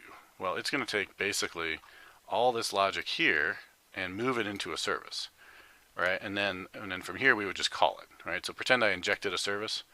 I would come in here and I would say, my schedule, that wouldn't be my, but like underscore schedule service dot create new appointment, let's say, right? And we'll pass in the appointment. So this doesn't actually exist right now, but this would be what your next step would be if you were refactoring this and you didn't know anything about domain events, right? So you wouldn't put it on the schedule itself. You would create this new thing called a schedule service, and it would do all the work. Now, why would you create this new thing to do it instead of just doing it on the schedule? Well, the main reason is that you can't do dependency injection on your schedule entity, right? You can't say, I'm going to inject an email sender or I'm going to inject a DB context from Entity Framework in there. And so if you have stuff it needs to do that needs to do that kind of thing, like, saving this thing, which we're doing right here, or sending an email, right, like we're doing right here. I haven't actually done it, but, in the comments. Since you can't put it in schedule, the next thing that 98% of developers out there will do is they'll just create a service for it, and they'll create this logic here, and they'll put all the logic in there. Now that leads you to something that you'll hear about if you spend any time at all in domain-driven design circles, something called an anemic domain model. It's anemic because it doesn't have any behavior, right? Because as soon as I start making these services to do all the work, and I put all the interesting logic and behavior into those service methods, there's nothing left for schedule, right? Schedule, which right now has logic in it. Let's go look at it for a moment. Here's what happens when I say add a new appointment to the schedule. It's going to say, first off, I have to have, I can't add the same appointment twice. So this is just checking to see if it's a duplicate. And otherwise it throws an exception saying you can't add a duplicate one. So if I had a service, it could do the same thing, but it would have to go out to the schedule and get its appointments property and check that. Whereas here I'm able to do it internally within the schedule itself. Then it's going to add that to its collection, which again, your service could do that. Your service could do all these things, but if the service did all this work, then this wouldn't exist on schedule, and it would just have an appointments collection. It'd just be a DTO at that point. This mark conflicting appointments, that's the main business logic that's in here. Right? Remember, this is just a sample for a course, so it doesn't have tons of business logic like a real world app. But it does have this logic here to check whether or not any two appointments are conflicting, meaning is the same animal in two rooms at the same time, things like that. And so then it will mark the thing that is potentially conflicting property. It will set that to true, which then gets rendered in the UI. Okay, so my point is, this logic lives inside of schedule. Schedule is an entity in my domain model. I want my entities to have both state, meaning properties, and behavior, meaning methods. If I pull all the logic out of this and I put it into a schedule service, and so all this logic here and all this logic for delete and all the logic for checking whether or not things conflict, if all that is in a service, what is left is just this. I've got a clinic ID, I've got a date range, and I've got a bunch of appointments. I'm just a DTO, right? And now that makes it much more difficult for me to use proper encapsulation and verify that my logic is running when I need it to. What is your opinion on using an instance of an injected service compared to a simple static helper class? I would always prefer to use an injected service, because if it's a static helper class that has side effects, it's going to be harder to unit test anything that calls that. Side effects meaning it talks to a database, it talks to a file system, it sends an email, right? Things that are outside of your code. If you have a static helper class that just does something simple like formats a string or adds two numbers together, doesn't have any side effects outside of your code, then that's fine. You know, you can use extension methods, you can use static helpers for that sort of thing all day long, and it won't hurt your testability. But as soon as you add a static helper class that news up a database connection or opens up a file or does anything outside of the code that you're working with, then that's going to be a real problem when it comes time to write tests. Okay, so the benefit, one of the benefits, there's several, but one of the benefits of using these domain events here inside of this code is that from the controller's perspective, the controller can work directly with the schedule entity, right? So I don't have a schedule service. I'm going to get rid of this. And I don't have to do all this other stuff here because I have a domain event doing it. And so what does that mean? That means my controller code basically just says, go get me the schedule from the repository. Do whatever work I need to do. This could be simpler because I could just have some helper, but basically it's just translating from the view model to the domain model, right? So this var here is a domain model appointment, and this coming in is the view model appointment. And we want those to be different things for a number of reasons. There's security implications, there's loose coupling reasons, but you don't want to expose your domain model here over the wire, right? Whether it's an MVC controller or an API controller, don't take your actual entity model and put it out here. Okay, so this just does a translation from the view model to the entity model, and then I call methods on the schedule. And in this case, I'm adding a new appointment, but it could be anything, right? If I have a to-do app and I want to mark an item as complete, this could be like to-do.markComplete or item.markComplete, right? It's whatever behavior in the language of my domain that I want to do, I can do on the objects themselves without having to have some service do it for me. And when I'm done, I just call update to update the state of things. All right, so why does this work? Why is it that I'm able to work with just the schedule? Well, the reason is that all that follow-on work that could have been in this method or could have been inside a schedule service, it's all in event handlers. So we come in here and we say raise this appointment scheduled event. Well, let's go to this thing. What does that look like?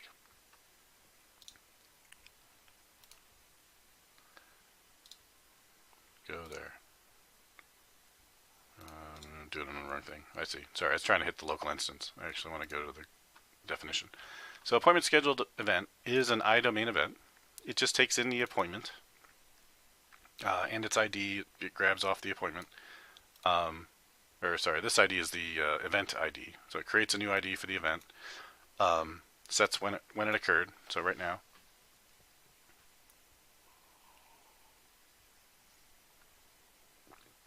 The only interesting property on here is the appointment schedule. The appointment that was scheduled is this property here that gets set from the constructor. All right, but if we go here and we find its references, we'll find all the places where it's being handled.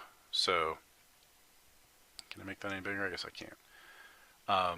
So there's a few places where it's handled. There is a relay appointment scheduled service. That is the thing that's going to fire off an integration event that goes to the public website. There's this handle method here that's on that same type. That's on the relay. This is a test. And then there's on the front end, the front desk website actually, there's a hub. This is a SignalR hub that is also a handler. So that's something else that's cool, is you can have SignalR listen for domain events and update the UI in response to those events. All right, so let's look at both of those. First, let's look at the relay thing.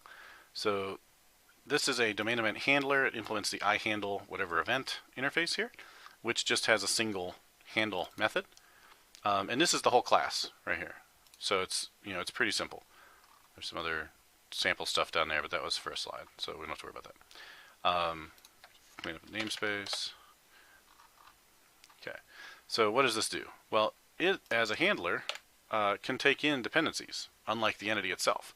Right? So the entity needed to do some extra work, but it couldn't do it directly in the entity because it couldn't have dependency injection within the schedule entity. But the handlers can use dependency injection all day long. So we're going to put any dependencies into the handler and have it do that work. So in this case, what do we want to do? We want to publish a message on that service broker message queue so that we can eventually send an email. Right? Now this thing doesn't know anything directly about sending emails. There's a comment here that says that that's what it's meant to do, is to allow confirmation emails to be sent. But you notice there's nothing email specific here, right? I'm just taking appointment details and I'm sending them over the wire to that other application. Okay. So that's one handler. The other handler, did I lose it? I think I lost it. Let's go back here. Go to definition, go to references, and come down here to this hub. All right. So this is in frontdesk.web.hubs. Hubs are how SignalR works. So you look up here in the namespace, you'll see we're using aspnet SignalR. Clean up the namespaces. All right. And so what does this do? Well, it gets the hub context. This is the appointment scheduled event, so it's actually the second one. In fact, we'll make that a separate class. Move that type. All right. Is this named right? This is the update? Yeah, that's right. All right. So now it's in its own class, which I like better. And it's going to grab the hub context and then say, hey, tell all clients this show alert that says this appointment was just scheduled. Right? So that's how that's working. It's like literally 2 lines of code to pop that up into the client. And so this domain event goes straight from our business logic all the way out to the UI with just this. Right? That's all it takes. I don't have to do anything in my business logic to know about that except for raising that domain event. And so that's one of the cool things you can do with domain events as well. They don't just make it so that your business logic can be more loosely coupled and not be tied to your infrastructure of like, how do I send an email? But they can also make it so that you can be more interactive with your UI, have a more responsive UI that can immediately let things know that something happened, even in a disconnected scenario like web traditionally has been. Yeah, it is pretty cool connecting this with like a WebSocket. All right, so one of the main points that I was trying to make there with regard to why domain events are cool is that you want your domain model, typically, if you're doing object-oriented programming, which we all are if we're doing C#, you want your object domain model to be intuitive for someone to work with, right? And that means those objects should represent things in your domain, and they should have behavior. They should have a public interface that makes sense to the client code.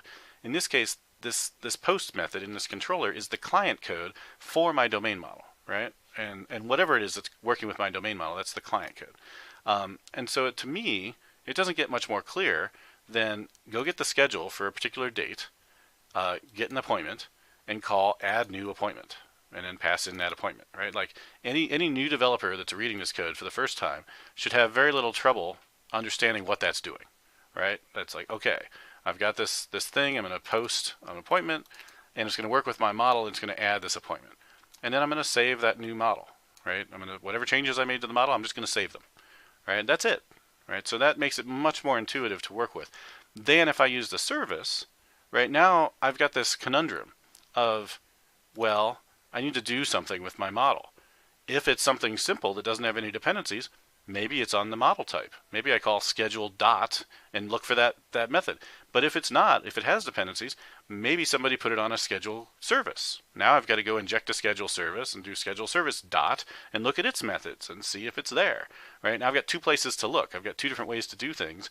And as the client, I shouldn't care, right? As the client of your API, of your domain model, I should be able to just work with the model itself. I shouldn't have to guess whether or not it's on a schedule, whether or not it's on a service versus on the actual entity or aggregate in this case. Now, how do you fix that if you're not using domain events, by the way? What are you going to do if you get tired of looking in two places to know whether or not the method is on the entity or on the service? Anyone? Guess what you're going to do? You're going to rip all the logic out of your entity and put it all on the service, right? Because then you don't have to look in two places. You know all the logic is in the service. And that's how you get a totally anemic domain model. It's nothing but, what's the word I want? Nothing but DTOs, right? And so you end up with nothing but properties on your entities, and all your logic is in services. But now you've lost all encapsulation in your domain model, right? One of the key things you get from object-oriented programming is encapsulation, and your DTO entities have zero encapsulation because they're all public getter setter because they need the services to be able to interact with all their properties. And unfortunately, that means everything else in your application can use all those getter setters. All right, so RuneSum, you're wondering how save changes is done and whether or not it's the domain event launcher. Not in this scenario, not in this application actually. So this one's using a static domain events helper that is not the one that I use in Clean Architecture or eShop on Web. So let me show you a couple other samples that are, if you're into this and you want to learn more about this. First off, the domain event stuff is all covered in this Domain Driven Design Fundamentals course, but you can grab the sample code from here that I've been working on for the last hour and a half or whatever here on this stream. Two other places you can look for more domain event stuff. One is my Clean Architecture solution template. And so this is just another GitHub repo under Ardalis. It's got a few stars. Add some more if you like it. And it is not meant to be a sample app. It's meant to be a solution starter, right? It's meant to be a file new solution place for you to start with a new project. So if you open this up and you look at what's there, you'll see it doesn't have a ton of things in it. Right? It's got literally one to-do item, but you can kind of see how it works. And this one does use exactly what RuneSun was mentioning, a different technique for raising domain events, which is for domain events that you want to happen after persistence. There's a technique you can use where you override save changes in your DB context, and that's happening right here, and it will dispatch any domain events that have been recorded. Right? This is useful when you want to make sure that your local state of the thing got saved before you do something like send an email to somebody and say, hey, we got your order, right? Because if that didn't happen, but you still sent the email, now you're in a bad place, right? Because the customer got a confirmation that their order was saved, but you never actually saved it, right? And so that's like a bad place to be. So that one uses that technique. The other one is eShop on Web. eShop on Web is a Microsoft sample that I support and wrote a book for. And it does domain events I forget how it does domain events. Maybe the same way? I think that's what you're saying, RuneSun, is that it does the same thing. But let me just verify that. So I'm not 100% sure. I don't think it does. Same way, I think. Yeah, but where? Let's see, I'll just go find... I don't have an I domain event, so somewhere I've got a domain event in here, right? Does this thing even use domain events? It must.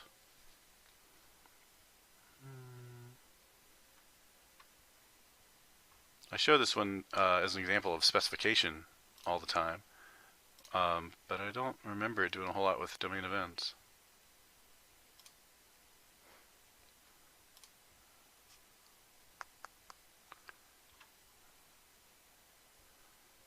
Yeah, RuneSun, I'm not seeing it in this one. It covers aggregates, it covers specification. It doesn't have anything on its catalog context for overriding save changes. So maybe it's only in my my original clean architecture sample that does that. But let me talk about one more thing on that topic before we move on.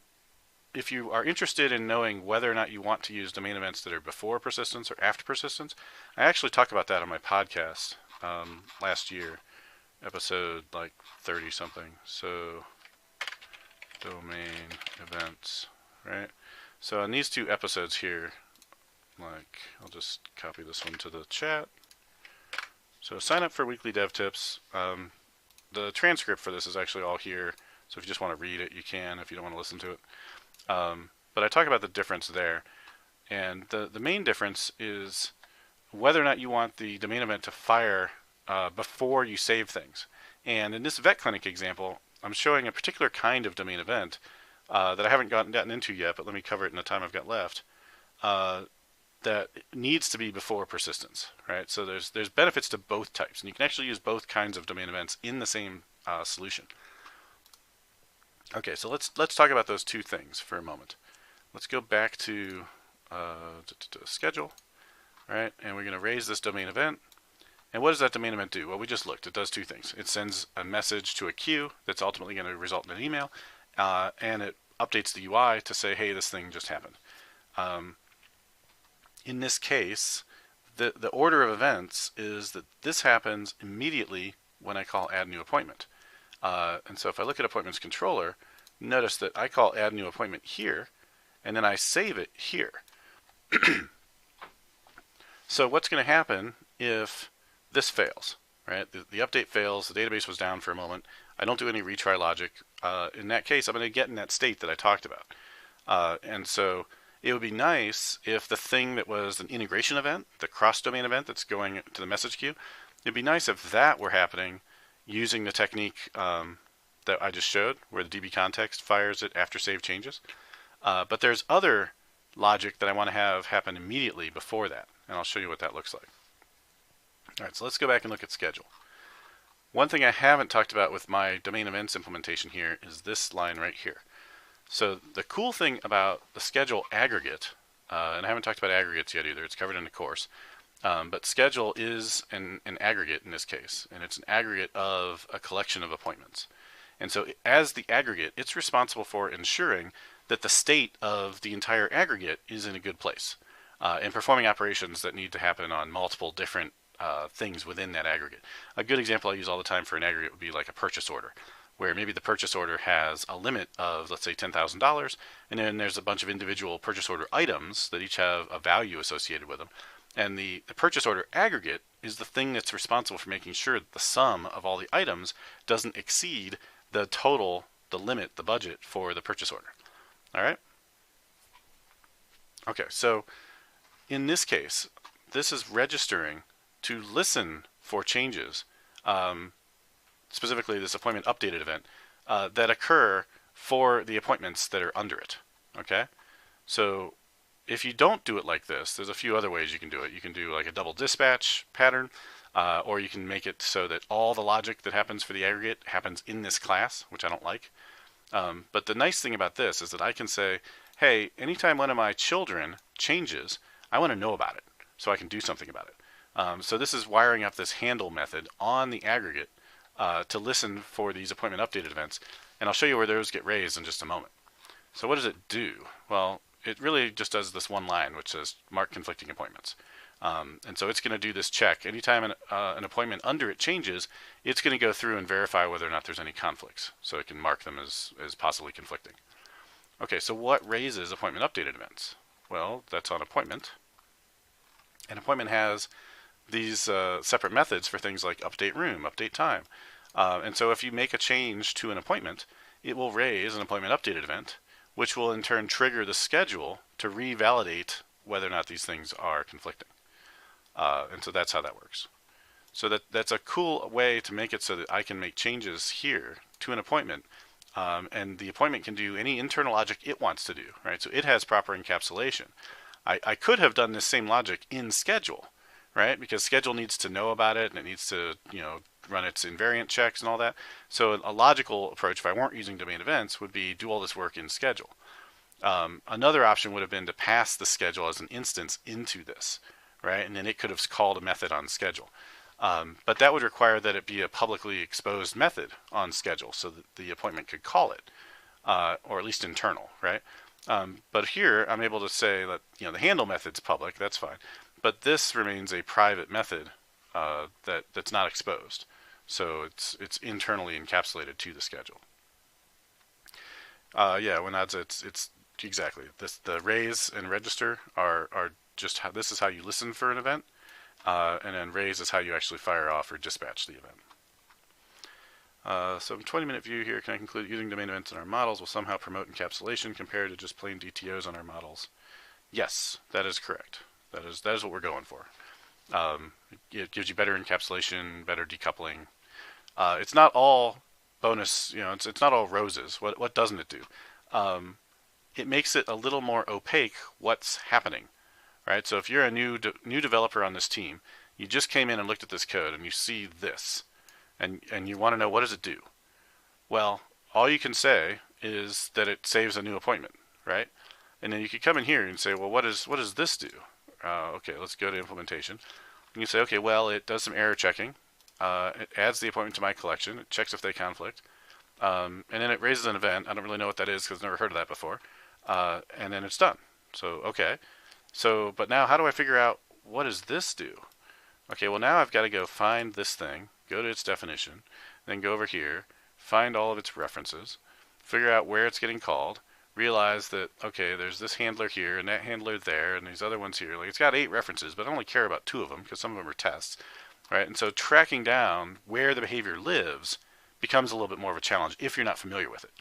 Now, if you structure your code nicely, you can come in here and you can say, look, here's my events, and you could put the handler right with them. If you do that, if you organize the events and the handlers together, at least for the ones that are in your model, obviously the one that's the Signal R one is going to be in the web project, but I don't do it here, but it's a good idea to organize your events and their handlers right with each other, just so they're super discoverable by the team. Right? They don't have to go hunting around over here, they can just find it right here inside the Solution Explorer. Yeah, so RuneSun's saying it's trading SRP for more complexity in communication, and that it's big time worth it. I agree that for anything that's not trivial or that you want to be able to keep testable and maintainable in the long term, it's a really very highly valuable design pattern to use. If you use Mediator, if you've ever heard of Mediator, it makes doing this pretty easy too, and it kind of gives you the same approach of dispatching commands or events and then having handlers deal with them at the controller level too. So you can use Mediator as your implementation technique for domain events, or you can use it even just at the controller level.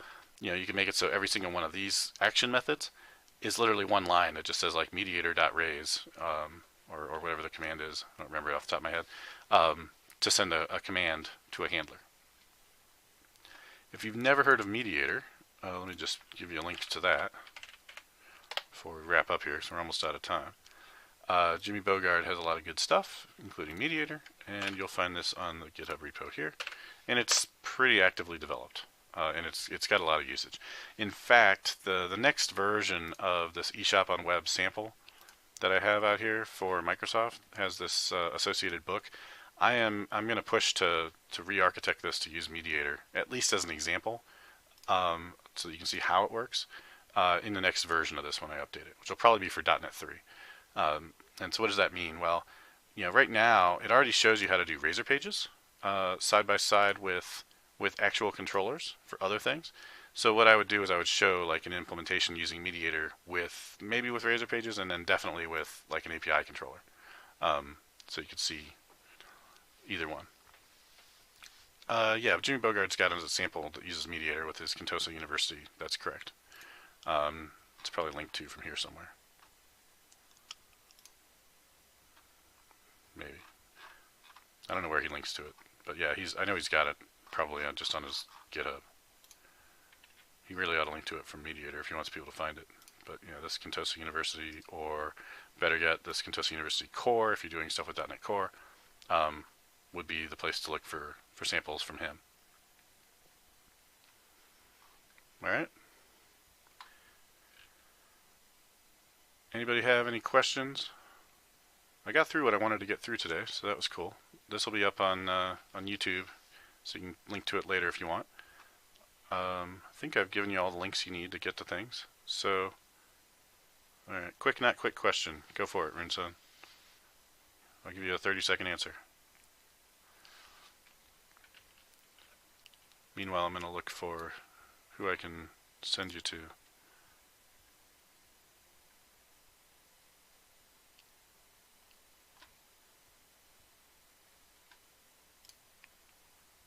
Before you go, sure, Wanadza, you and Rinson, get your questions in. How do you feel about raising domain events in the domain class immediately? Not sure how I feel about the method busting for outside reasons. You mean like the way I'm doing it with the static class? So let's look at an example. So in an appointment, right here, when that raises, this is in the same thread, right? So this will immediately raise out from here. Before this method completes, every handler of appointment updated event will fire, and then when they're all done, then this method will finish.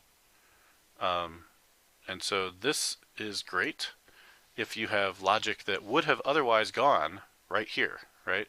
If the logic that I was going to put here was check for conflicting, appointments, and I would have done that here, this is just doing that exact same logic, but now in a decoupled manner, right? And so that's pretty much my rule that I use. Is like if I wasn't using domain events, if I was going to put that logic right here anyway, am I okay with it happening in proc as part of this raise line, but now having it live more closely where it should live? And I'm going to say that's fine every time, right? That's a good trade-off from my perspective. Now, if this is doing something that is using infrastructure, like sending an email or any of those other things, then that's where I would probably put that after the save changes, right? I would use that in that other technique. And this sample doesn't do it because I didn't want to have two different domain events implementations. It would make the sample more complex. But I would put the stuff that sends messages to other apps or sends emails or does any kind of cross-application communication. I would put that in a different domain event that would get fired after persistence. And that's what I talk about in those podcasts. And that'll keep this easy to test, right? The nice thing about this is that this is super easy to test because all I need to test is, this if check and did I actually call domain event.raise, right? Which is easy to test. So every one of these methods is very testable, and then all of the handlers are very testable. So it makes it very, it's got an emphasis on testability and maintainability. All right, so Wanadza, you are asking, I'm using SQL to make sure all data is following schema, add a SQL, then republish to Azure Table Storage to get performance. Okay, so you're using SQL just briefly to make sure that you have referential integrity, and then you publish out to Azure Table Storage, which doesn't have any referential integrity but is fast. Is this the correct way to handle data that's building up around 2,000 rows per day? I don't think I have enough information to answer that. I have not done that technique. I have not used SQL as a, just a validator essentially, and then go from there out to NoSQL. That's an interesting technique. Not in a bad way. That sounds like kind of cool actually. As a way to do that. Now, the downside to that is that you're basically repopulating the entire Azure Table Storage every time, if I understand you correctly. And maybe there's cost impacts to that or downtime impacts to that. as opposed to just working with your NoSQL data directly and only updating things as they need to be updated. Probably if I were doing the same type of thing you're doing, I would probably just make sure in my model that any checks were there, right? Like if I want to make sure, like in this case, that the new room ID matches the room ID of this thing, right? Because I don't want it to be working on the wrong one, right? Or I don't want it to be null. I want my data to be valid, right? I'll put checks in my C# logic to make sure that's all true. And then whenever I get to the point where I'm going to actually save it, I already know everything works because I've already checked it all in the code. So I don't necessarily need referential integrity checks at the database level, which if I end up using a NoSQL database, I'm not going to have anyway. So it's good for me to have that stuff in my code where I can unit test it. Is kind of how I think. Yeah. Okay. So yeah, it sounds like a cool technique, but I could see where the updates could be a problem. So if it were me and I were starting from scratch, I would probably just put all that logic into the code itself. Does domain event support async? Yeah, if you wanted to, you can. I'm not using an async version here, but like I said, you could use Mediator as your domain events dispatcher if you wanted to, and Mediator is async by default. And the code for my domain events is just some code I got from Udi Dahan's blog post from a long time ago, from like 2009. And so you can copy it from his blog post or copy it from here, but it wouldn't take a lot of work to modify this to make it async if you needed that capability.